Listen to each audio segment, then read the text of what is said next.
ரஷ்ய கதை ஒன்று உண்டு. ரஷ்ய கதை. ரஷ்யாவில் புகழ்பெற்ற விளையாட்டு என்ன விளையாட்டுன்னா செஸ்ஸு. ரஷ்ய வீட்டில் இருக்கக்கூடிய எல்லா குழந்தைகளும் செஸ் விளையாடும். ரஷ்யாவினுடைய தேசிய விளையாட்டாக இருக்கிறது செஸ்ஸு. நம்ம தேசிய விளையாட்டு எது? ஹாக்கி. தமிழ்நாட்டினுடைய விளையாட்டு என்ன? கபடி. பரவாயில்ல, இதெல்லாம் நம்ம விளையாட்டாக இருக்குது. அவங்களுடைய தேசிய விளையாட்டு செஸ்ஸு. அதனால் எல்லா இடங்களையும் சோகத்தில் கூட செஸ் போர்டை அடிப்படையில் வச்சு வச்சுப்பாங்க. இப்போது ஒரு அரசனுடைய அரண்மனையில் அந்த அரண்மனை ஹால் அளவுக்கு செஸ் போர்டு மாதிரி பதிச்சு வச்சுருக்கிறாங்க. ஒரு புலவன் மன்னனை பார்த்து புகழ்ந்து பேசி இது பண்ணோன்னா மன்னன் சரி உனக்கு என்ன ப்ரைஸ் வேணும்னு கேட்டான். எனக்கு வேறு ஒன்றும் வேண்டாம் மன்னா, இந்த செஸ் போர்டு இருக்கு இல்லையா, 62 கட்டம் இருக்கும். 62 64 64 கட்டங்கள் இருக்கும். இந்த 64 கட்டத்தில் முதல் கோட்டத்தில் ஒரு கோதுமையை வை, முதல் கட்டத்தில். ரெண்டாவது கட்டத்தில் 2 கோதுமை வை, மூணாவது கட்டத்தில் 4 கோதுமை வை. முதல்ல 1, ரெண்டாவதுல 2, 3ல் 4, 4ல் 8, இப்படியே வச்சு எனக்கு 64 கட்டத்தையும் ஃபில்லப் பண்ணி கொடுத்துரு அப்படின்னு இருக்கான். மன்னன் என்ன சொல்லியிருக்கேன், ஏன் இது ஒரு கேவலமான ப்ரைஸு, வெறும் கட்டத்துக்கு ஒரு கோதுமை போயிட்டான். இல்லை எனக்கு இது போதும் அப்படின்ட்டான். சரி வச்சு கொடு அப்படின்ட்டான் மன்னன். வச்சா மூட்டை மூட்டையாக கோதுமை வருது, கட்டம் பத்த மாட்டேன். இதை நான் படித்தேன்.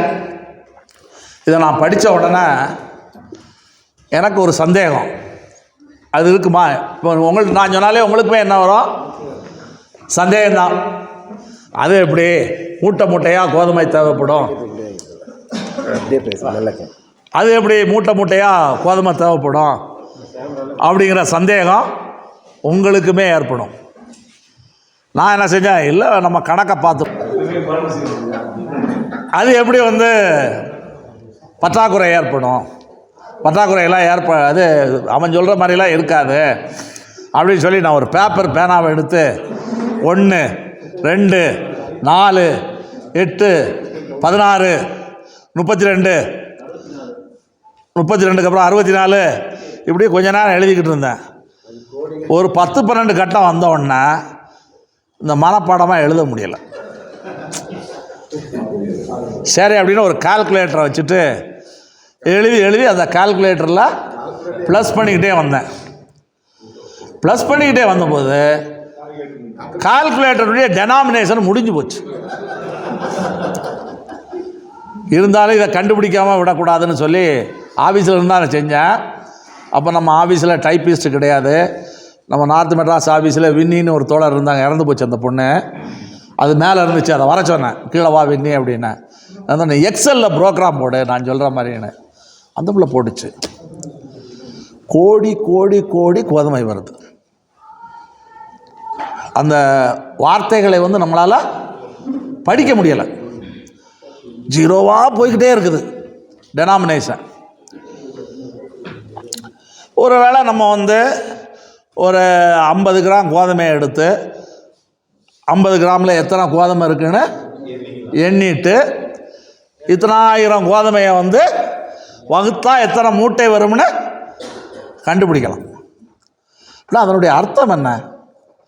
1 2 ஆனால், 2 4 ஆனால், 4 8 ஆனால், பெருகிக் கொண்டே இருக்கலாம். அப்படி ஆனால் பெருகிக்கிட்டே இருக்கலாம். நான் இப்போ என்ன நினச்சேன், இப்போ நம்ம கம்யூனிஸ்ட் கட்சியை வளர்க்குறது ஈஸி தானே. நான் ஒரு கம்யூனிஸ்ட்டு, நான் 2 கம்யூனிஸ்ட்டை உருவாக்குறேன். என் வாழ்க்கை பூரா 2 கம்யூனிஸ்ட்டை உருவாக்குறோம்னு வச்சுக்கோங்களேன்.